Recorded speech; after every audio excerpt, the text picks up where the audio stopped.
첫 번째 종목들 확인하시죠. 드림텍, 덕산 하이메탈, 도화 엔지니어링 들어와 있네요. 자, 드림텍 먼저 투자 포인트 확인해 보도록 하겠습니다. 네, 일단 최근 들어서 좀 주가 조정이 뭐 여타 종목과 마찬가지로 단기 낙폭이 좀 있었다라는 게 뭐 하나의 어떻게 보면 반등 상황에서의 투자 포인트라고 말씀드릴 수가 있고요. 뭐 디지털 헬스케어 쪽에 미래 총화가 될 확률이 높은 종목이다라고 말씀을 드리는데 뭐 최근에 애플이라든가 삼성, 뭐 LG 다 포함해서 이런 그 워치 형태의 어떤 디바이스를 기준으로 해서 디지털 헬스케어 시장에 굉장히 적극적인 행보를 보이고 있는데 이것이 또 시장을 예측하자고 치면 2030년까지 한 600조 시장이 된다라고 얘기를 해서 예전에 그 심전도라든가 이런 거 재는 쪽에서 이제 벗어나서 혈당을 재는 그런 모듈까지 붙여가지고 여러 가지 확산되는 디지털 헬스케어 관련된 디바이스의 어떤 공급을 통해서 헬스케어에 관련된 것들에 대한 데이터를 모으고 그것들을 가지고 또 사업을 진행하고자 하는 그런 의지들이 많이 보이는데 동사가 이런 그 환자 모니터링 장비라든가 모듈러 쪽에 있어서 굉장히 좀 특화된 기술력을 갖고 있다라고 볼 수가 있고요. 다만 이런 그 모바일 시장 자체가 뭐 최근에 팬데믹 상황에서 약간 좀 부진하다 보니까 2분기에는 심지어 영업이익이 살짝 적자까지 났었는데 3분기에는 다시 한 100억대 초반 정도의 흑자로 돌 것으로 보이고요.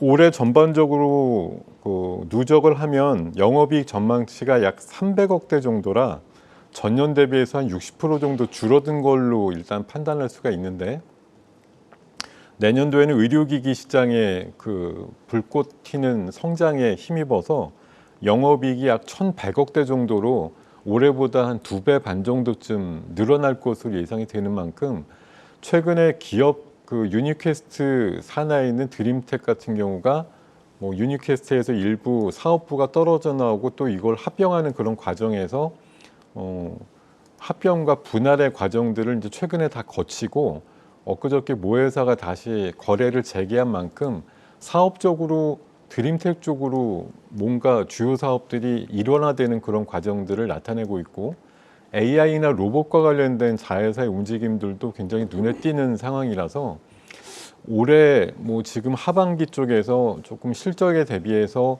주춤거리고 있는 상황에서의 관점은 내년도에 대폭적인 영업이익의 증가를 감안했을 때 굉장히 좋은 기회다라는 관점으로 말씀드릴 수가 있어서요. 목표가 15,500원, 손절가는 8,990원으로 대응하시는 전략 말씀드리겠습니다. 네, 계속해서 우리 이경락 대표 덕산 하이메탈 들고 나오셨습니다. 투자 포인트 다시 한번 알려주시죠. 네, 과거에도 한번 설명을 드렸던 종목이에요. 덕산 하이메탈. 반도체가 이제 고사양으로 바뀌고 GPU의 시대로 바뀌고 D램도 HBM으로 바뀌게 되면 요만한 공을 많이 써야 됩니다. 솔더브로 많이 써야 되고 뭐 번딩 와이어 그리고 뭐 리드 프레임 이제 패키징이 그런 시대가 지나고 이제 솔더블의 시대, 플립칩의 시대로 넘어가거든요. 지금 엔비디아의 GPU와 D램의 그 변화의 그 최대 수혜주가 솔더블 업체가 될 수밖에 없다. 이런 논리거든요. 화면 보면서 제가 좀 자세하게 설명을 드려볼게요. 과거에는 뭐 이제 이렇게 무슨 그 프레임을 떼어가지고 이렇게 하는 방식이었는데 지금은 요렇게 아래에다가 볼을 깔아가지고 하는 방식으로 갑니다. HBM도 이제 D램도 요런 방식으로 가야 되거든요. 그 아래 이제 인터포저라는 걸 깔아가지고 이제 PCB랑 연결해서 하는 방식인데 이렇게 되면 이 솔더볼이라는 게 많이 들어간다 이거죠. 근데 이 솔더볼을 국내 2개 업체가 과점하고 있어요. 덕산 하이메탈과 센주메탈이 대부분 과점하고 있는데 센주메탈은 공격적인 행보를 보이지 않는다. 제가 저번에도 한번 이렇게 말씀드렸거든요. 그러면서 덕산 하이메탈이 그 시장 점유율을 계속 뺏어가고 있고 점점 이제 마이크로 솔더볼이라고 해서 점점 작아지는 거. 점점 작아지면 작아질수록 덕산 하이메탈의 기술력이 더욱더 돋보일 가능성 열어놔야 되겠고요. 또 하나는 이제 주석. 이 원료까지 동사가 다 공급할 수 있어가지고 가격 경쟁력에서 진입 장벽을 높게 형성할 수가 있어요. 근데 아직까지는 이게 지금 시작되는 시장이라 가지고 실적이 크게 찍히지는 않는데요. 그래서 많은 분들이 적자 기업인데 이런 분들이 계실 거예요. 적자 기업에서 흑자 전환을 하는 데 있어 가지고 토대를 만들어 놨기 때문에 그 이후에는 그 시장 장악성이 굉장히 빨라지면서 커질 수가 있거든요. 그러면 이제 해자가 굉장히 큰 기업으로 성장할 수 있기 때문에 중장기적인 관점으로도 참 좋을 것 같습니다. 뭐 저야 뭐 중장기적인 종목에서 다 설명하지만 목표가 10,000원, 손절가 6,000원 설정해놓고 보도록 하겠고요. 마지막으로 차트 한번 보도록 하죠. 자, 힘은 충분히 뭐 시장 안 좋으면서 계속 신호 과정이 만들어졌고 서서히 한번 이제 시장 돌았을 때 강한 슈팅이 나올 구간이기 때문에 관심 있게 보자라고 말씀드리겠습니다. 네.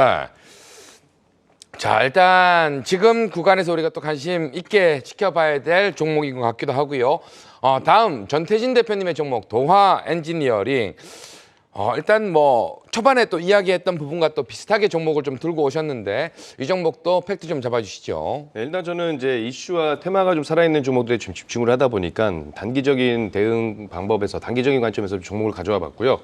도화 엔지니어링 같은 경우는 여러분들 알다시피 지금 네옴시티 관련주죠. 이제 종합 토목 설계업과 종합 관리사 전문업 등 전문 엔지니어링 사업을 좀 하고 있는 기업이고. 보통 이제 주로 이제 국가 및 지방자치단체의 발주를 받아서 이 광급 사업을 하고 있는 기업입니다.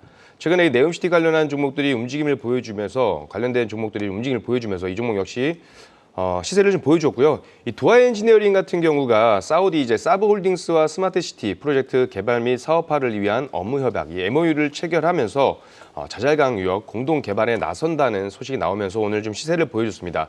지난달에 사우디 네옴 정부 사절단 등이 도화 엔지니어링 본사를 방문해가지고 이 사우디 수처리 및 폐기물 사업 관련한 협력 방안도 논의를 했고요. 아마 이를 바탕으로 해서 도화 엔지니어링이 이제 최근 사우디 지사를 설립하고 본격적으로 이제 사우디 시장 진출에 박차를 가하고 있는 모습이라서 아마 수혜를 좀 받을 수 있는 종목이지 않을까 생각을 하고 있습니다. 차트를 보면서 한번 말씀을 드려보면 아까 말씀드렸다시피 이 종목은 이슈에 따른 변동성이 굉장히 좀 있는 종목들이에요. 상승과 조정을 좀 반복하는 모습을 보여주고 있고 최근에도 지금 상승 조정 이후에 오늘 엊그저께 상승 한번 보여주고 나서 조정을 좀 보여주고 있는데 자세히 보게 되시면 일단 이 가격대가 7,900원대를 깨지 않는 바닥을 좀 다져주는 모습들을 계속 보여줬기 때문에 이런 지지선을 굳고한 지지선을 보여줬고요.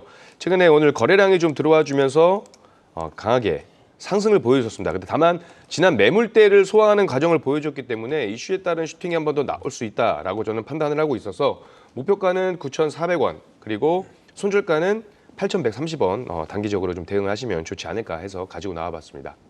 네, 알겠습니다. 계속해서 두 번째 종목들도 확인을 해보도록 하겠습니다. 파인엠텍, 이오테크닉스, 한미글로벌 들고 오셨네요. 파인엠텍부터 들어보도록 하겠습니다. 네, 흔히 말해서 뭐 경첩이라고 얘기하기도 하고 뭐 이쪽 그 폴더블 세계에서는 힌지라는 말로 붙이는데 뭐 잘 아시겠습니다만 폴더블 모델이라고 하는 게 세로로 접든 가로로 접든 화면을 확장했다가 또 접어서 용이하게 편리하게 좀 다니는 그런 개념의 폰으로서 최근에 각광을 받고 있고 삼성 갤럭시 뭐 최상위권 하이엔드 모델에 있어서 사실 시장이 좀 위축됐다 아니면 시장의 확장성이 좀 제어된다라는 뭐 우려에도 불구하고 그래도 폴더블 시장에 있어서는 현재도 삼성에서 굉장한 뭐 비중을 차지하면서 이쪽 세계에서 굉장히 우뚝 서 있는 상황이기도 하고요. 전체 그 스마트폰 시장은 정체가 돼 있다고 하지만 그 안에서 폴더블로 좀 변화가 되거나 아니면 폴더블이라고 하는 특별한 어떤 섹터의 시장이 해마다 크게 커지고 있고 관련되는 대수, 판매 대수가 기하급수적으로 늘어나고 있는 상황에다가 현재는 삼성 중심의 시장이긴 합니다만 일부 중국 로컬 업체라든가 심지어 애플 같은 경우도 내년 하반기에는 그 폴더블 태블릿을 내놓겠다는 그런 얘기들도 있는데 어쨌든 뭐 폴더블 형태의 어떤 디바이스가 나오게 되면 필수 불가결한 거는 완전 무결한 어떤 기능을 갖고 있는 힌지, 경첩이라고 하는 부분이 굉장히 중요하다고 판단이 들고요. 그런 의미에서 내외장 힌지의 공급 기술을 갖고 있는 파인엠텍이 앞으로 굉장히 폴더블 시장 내에서 주요한 입지를 차지할 확률이 높은 기업이다라고 볼 수가 있고요. 단적으로 제가 컨센서스 기준으로 작년부터 내후년까지 예상되는 컨센서스 순이익을 보면 작년도는 20억대고요. 올해는 70억대, 근데 내년도는 갑자기 270억대가 되고 2025년도 컨센서스는 무려 300억대 후반까지 나오거든요. 그래서 지금 관련해서 지금 현재 뭐 형성되고 있는 시가총액은 내년도나 조금 그 미래 수익을 갖다 당겨놓고 보면은 굉장히 저평가돼 있다는 인식을 할 수밖에 없지 않느냐 그런 생각이 들고요. 뭐 기술적으로 제 화면 잠깐 보더라도 장기적으로 하락 뭐 추세대를 이어오다가 최근에 한 2주 전부터 거래량이 좀 실리면서 우상향의 패턴이 좀 바뀌는 그런 상황인 걸 좀 감안해 봤을 때 뭐 비단 이번 주 아니더라도 앞으로 폴더블 시장의 개화라든가 확장성에 감안해 봤을 때 힌지의 특별한 기술력을 갖고 있는 동사가 수혜를 받을 거라는 관점에서 뭐 목표가 11,000원대, 손절가는 7,290원 정도로 대응하시는 전략 말씀드리겠습니다. 네. 자, 계속해서 우리 이경락 대표의 종목은 이오테크닉스였습니다. 자, 어사트 관련해서는 초반에 설명해 주시고 나서 관련된 종목을 지금 들고 오신 것 같은데요. 다시 한번 투자 포인트 잡아주시죠. 동사는 제가 올 한 6월 정도에 탐방 갔다 온 것 같아요. 그 제가 여기 이 방송을 통해서 한번 소개시켜 드렸던 것 같은데. 네. 안양에 이제 백석동에 갔다 왔는데 회사도 커요. 화면 보면서 말씀드려볼까요? 이제 운전하면서 찍은 건데 이오테크닉스가 굉장히 큰 회사라는 걸 좀 느낄 수가 있습니다. 이게 이제 도입부에는 찍은 거거든요. 그러니까 굉장히 큰 회사예요, 여러분들. 또 뭐 IT 기업이니까 작겠다 이렇게 생각하지 마시고 큰 회사라는 걸 강조드리면서 레이저 기술을 기반으로 해가지고 지금까지 성장한 기업이에요. 기존에 있었던 레이저 기술을 대체하는 방식, 약간의 그 건식 레이저라고 해야 될까요? 그런 것들을 이제 전문적으로 만들어내는데 이 기업도 후공정 장비입니다. 근데 제가 TSV라는 것을 강조드려요. 그 홀을 뚫는 거, 그 디램을 쌓아가지고 거기다가 홀을 뚫는 방식인데 아무래도 여기에는 원천적으로 레이저 기술이 많이 들어갈 수밖에 없다라는 거죠. 실질적으로 이오테크닉스 같은 경우에는 그와 관련돼 가지고 후공정 그 오사트 업체들로 매출이 계속 일어나고 있는데 아마 그 매출의 본격적인 판매가 시작되는 지점을 4분기 정도로 잡고 있습니다. 그런 관점에서 지금 이제 실적이 터닝 포인트를 차지할 가능성이 높기 때문에 좀 관심 있게 볼 필요가 있겠고요. 또 하나 이제 그 실적을 뭐 미리 예상을 해본다라고 하면 차트 보면서 제가 화면 보면서 말씀드려보도록 할게요. 작년에 반도체 경기 어려웠다라고 하는데도 충분히 실적은 좋았습니다. 계속 실적은 성장하는 그런 과정을 보여주는 기업이었고, 근데 올해 워낙 반도체 경기가 안 좋다 보니까 올해 상반기에는 조금 안 좋았지만 3분기도 나쁘진 않을 것 같아요. 근데 본격적으로 4분기 때부터 HBM 장비에 대한 기대감이 실적으로 직면되는 구간으로 발생할 가능성이 높다. 그러면 이제 실적 장세가 만들어진다라고 하면 4분기 때부터 본격화된다라고 했을 때 주가는 추가적인 상승을 할 수밖에 없다라는 그런 구조고요. 전고점 맞습니다. 사상 최고치를 최근에 찍었었고 사상 최고치 찍게 되면 당연히 매물 물량 나오는 거죠. 그 물량 소화하면서 모양 받쳐놓고 있기 때문에 터지게 되면 굉장히 강한 시세로 넘어갈 수 있어가지고 여러분들에게 설명을 드렸습니다. 목표가 20만 원 정도 보도록 할게요. 그리고 손절가 14만 원 설정해 보도록 하겠습니다. 네, 알겠습니다. 자, 이어서 전태진 대표님 한미글로벌 들고 오셨습니다. 투자 포인트 잡아주시죠. 네, 한미글로벌도 역시 제가 그 말씀드린 섹터 중에 있는 그 네옴시티 관련된 종목이고요. 국내 최초의 이 건설 사업 관리 전문 회사로서 건설 사업 관리업을 영위하고 있습니다. 이 한미글로벌 같은 경우가 이제 네옴시티 건설 노동자 주거 단지의 설계 단계부터 발주 그리고 시공 사업 관리, 현장 관리 및 환경 관리 이렇게 전반적인 프로젝트 전반적인 모니터링을 담당하는 그 용역을 수주를 받았고요. 그 외에도 뭐 일반 사업 관리라든지 교통 환경 및 이 인프라 관련된 그리고 지속 가능성 분야의 글로벌 자문 서비스까지 지금 네옴시티에 관련한 모두 한 7개 정도의 건설 용역을 수주를 한 기업이에요. 최근에 3년간 꾸준한 성장세를 보이고 있었지만 이제 국내 건설사 그 경기 침체 부진에도 불구하고 올해 상반기에도 최대 실적을 좀 기록을 했습니다. 아무래도 호실적인 한 배경에는 이제 글로벌 사업 확대하고 그룹사 매출이 좀 뒤따랐던 부분도 있고요. 특히 하이테크 부분이 성장하면서 관련 수주 일감이 좀 늘어나는 그렇게 안정적인 실적을 좀 견인하는 모습을 보여줬고 기업 분석에서 재무제표를 한번 보면서 말씀을 좀 드려보도록 하면 2020년 2,326억을 시작으로 해서 작년 2022년까지 3,744억 원의 매출액을 기록을 하고 있고 영업이익도 꾸준히 늘어나는 모습을 보여주고 있습니다. 그리고 그 외에도 유보율도 굉장히 높은 탄탄한 재무 구조를 가지고 있고요. 그래서 실적적인 부분들이 이 네옴시티를 통해서 또 가시화된다라고 한다면 실적적인 성장은 충분히 나와줄 수 있다라고 판단이 되고 있습니다. 5월 3일을 고점을 기점으로 좀 추가적으로 하락을 좀 보여주고 있다가 최근에 다시 한번 이 이슈와 함께 시세를 좀 보여주려는 모습 그리고 거래량 동반되면서 상승, 조정 시 거래량 감소 그리고 다시 한번 요즘 최근에 거래량이 좀 들어오는 모습을 보이면서 지금 이 부분들 최근에 어제 엊그제 관련된 그 매도가 좀 나오면서 이 부분들을 좀 다시 한번 소화를 해주는 모습. 그래서 이 종목도 제가 좀 전에 말씀드렸던 것처럼 도하엔지니어랑 같이 이 네옴시티 관련한 이슈가 나올 때마다 단기적으로 슈팅이 충분히 나오지 않을까. 그래서 한미글로벌도 한번 눈여겨보셨으면 좋겠다 생각을 해서 가지고 나와봤습니다. 네, 이렇게 해서 두 번째 종목들도 확인을 해봤습니다. 마지막 세 번째 대결 종목들도 확인해 보도록 하겠습니다. 코라인 소프트, 두산 테스나, 오파스넷 들고 오셨는데요. 코라인 소프트, 자 AI 관련해서 의료 종목인 걸로 알고 있는데 상장하고 나서 계속 좀 눌리는 듯한 모습이 보여지고 있습니다. 어떤 투자 포인트가 있을까요? 네, 방금 말씀 주신 대로 상장을 딱 한 달 하고도 한 2, 3일 전쯤 했습니다. 그래서 즉인즉슨 지난주 중반 정도에 그 1개월짜리 보유예수 물량이 풀림으로써 뭐 그런 또 오버행 이슈가 조금 잦아들었다라는데 하나의 이제 투자 포인트를 잡을 수가 있겠고요. 동사의 공모가가 상당히 높았어요. 46,000원인데 그게 시작하던 날 첫 가격이었고 그 다음에 쭉 내려가가지고 뭐 10,000원대 한 중반 정도까지 가격이 밀려 있다가 한 2, 3일 최근에 반등을 조금 주지만 가격적으로는 아직까지 굉장히 공모가 대비해서 뭐 반가격 이하의 상황이다라고 볼 수가 있겠고요.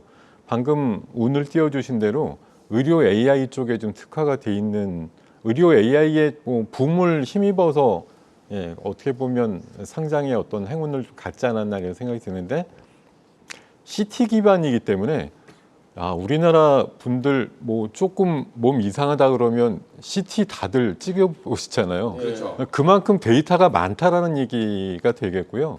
CT를 통해서 뭐 뇌졸중이라든가 암이라든가 이런 것들 발굴할 수 있는 그런 기본 데이터들이 많이 축적될 수 있다라는 게 동사의 장점이 아닌가 생각이 들고 뭐 CT 없는 병원 거의 없습니다. 우리나라에 거의 한 1,600개 정도 넘는 CT 보유 기관들이 있는데 병원 의원급들이 현재 동사가 거래 맺고 있는 곳이 약 149대 정도밖에 없기 때문에 흔히 말해서 침투율 기준으로 보면 한 8% 정도밖에 안 된다라는 게 어떻게 보면 미래 시장이 많이 열려 있다라는 뭐 기대감에서 좋은 관점이 아닌가 생각이 들고요. 뇌출혈이라든가 이런 쪽으로 또 혁신 의료 기술로 선정이 돼서 내년 1월부터 3년 동안 비급여 수가로 판매가 가능하게끔 돼 있으니까 내년부터 본격적인 매출단의 증가가 좀 일어날 것으로 보여서 뭐 공모가 대비해서 거의 반의 반값 정도밖에 안 되는 현 주가는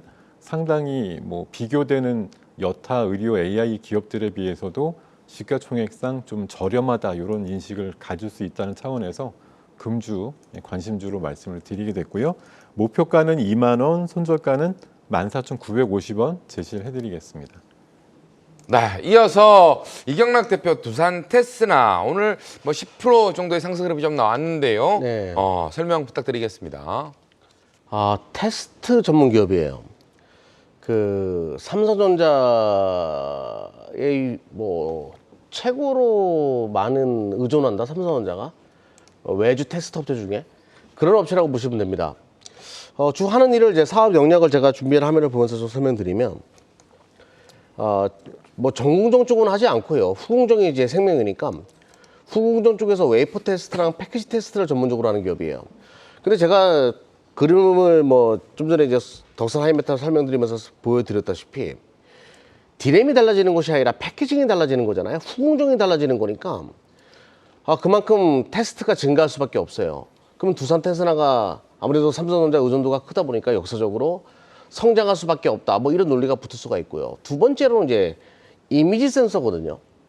자율주행 시대는 AI의 킬링 콘텐츠가 될 수밖에 없다라고 제가 항상 이야기 드리는데 거기에는 일반적인 카메라가 아니라 카메라 센싱이 들어가야 됩니다. 센싱 카메라라고 하죠. 그런 것들이 들어가면서 이제 타임 오브 플라이트, 뭐 물체와의 거리를 재면서 이제 자율주행이 가능해지는 그런 구조인데요. 저는 앨런 머스크의 테슬라의 방향이 맞다라고 봐요. 한번 그렇게 되면 카메라에 대한 의존도가 커질 수밖에 없고 카메라 시장이 커질 수밖에 없겠죠. 그러니까 센싱 카메라 시장이 커질 수밖에 없을 거예요. 그러면 이미지 센서에 대한 시장에서의 그 매출량이 급격하게 증가할 거고 그러면 두산 테슬라는 삼성전자의 이미지 센서를 전문적으로 테스트해주는 외주업체이기 때문에 이게 돈이 엄청나게 들어가는 장비거든요. 두산 테슬라가 아무 말 없이 계속 삼성전자가 요구하는 대로 그거를 묵직하게 걸어왔습니다. 이제는 과실을 따먹을 때가 됐다. 이런 논리로 좀 보시면 될 것 같습니다. 실적도 두산 테슬라가 굉장히 좋은 기업이거든요. 뭐 실적을 보면서 한번 이야기 들어보도록 하죠. 네네. 반도체 계속 어렵다고 하는데 매번 영업이익이 증가하는 그런 구조의 모습을 보여줬어요. 심지어 올해 1분기, 2분기 최악이다라고 하는데도 나쁘지 않았거든요. 그만큼 여전히 이제 이 오사트 테스트 업체들에 대한 시장의 니즈는 계속 되고 있기 때문에 계속 관심 있게 볼 필요가 있겠고 오늘 이제 주가 흐름 또한 뭐 41선 강력하게 돌파하는 골든크로스가 또 발생했습니다. 추가적인 상승이 예상되기 때문에 목표가 6만 원, 손절가 4만 5천 원 설정해 놓고 한번 대응해 보도록 할게요. 네, 한번 지켜보도록 하겠고요. 자, 마지막으로 전태진 대표의 종목은 오파스넷입니다. 투자 포인트 잡아주시죠. 네, 이제 오파스넷은 기업체라든지 공공기관이 금융권 네트워크 통합과 다양한 솔루션 공급 등을 해주는 기업이고요. 5G 관련주로 좀 묶여 있습니다. 아무래도 지금 시대 자체가 모든 것이 이제 하나로 서로 연결되는 초융합 시대가 다가옴에 따라서 최근에 5G가 각광을 좀 받았던 때가 있었죠. 자율주행차라든지 AI, 뭐 휴머노이드, 뭐 로봇 그리고 뭐 기기 등 뭐 발전하면서 이를 좀 연결해 줄 수 있는 5G 서비스로 인해서 더 빠른 처리 속도와 더 많은 저장 공간을 가진 반도체가 요구가 되면서 또 반도체 기술도 빠르게 발전을 하는 거거든요. 최근에 삼성전자 역시 최근에 그 5G 모뎀을 통합해서 최신 모바일 기기에 인용해서 안정적인 연결을 위한 엑시노스 시리즈를 또 공개를 했었고요. 어제 좋은 흐름을 보였던 엔비디아도 이전에 GPU 가속 5G 네트워크 출범을 통해서 NTT 도코모와 협력을 좀 했던 그런 모습들도 있습니다.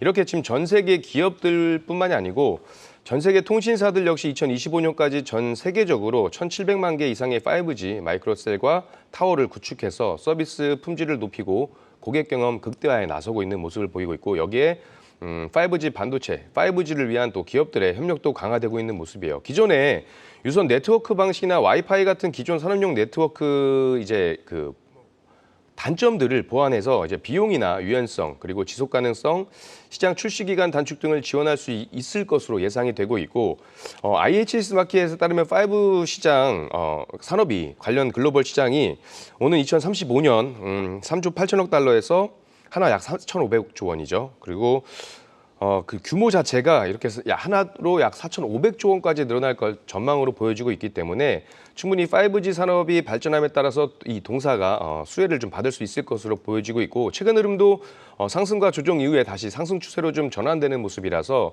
추가적으로 슈팅이 충분히 가능한 기업이라 생각을 해서 오파스넷 가지고 나와봤습니다. 네, 이렇게 해서 대결 종목들 확인을 해봤습니다. 다시 한번 정리해서 알려드리도록 하겠습니다. 자, 먼저 김동현 대표님 드림텍, 파이nem텍, 코어라인 소프트를, 이경락 대표님은요 덕산하이메탈, 이오테크닉스, 두산 테스나, 마지막으로 전태진 대표님은 도하엔지니어링, 한미글로벌, 오파스넷 들고 오셨네요.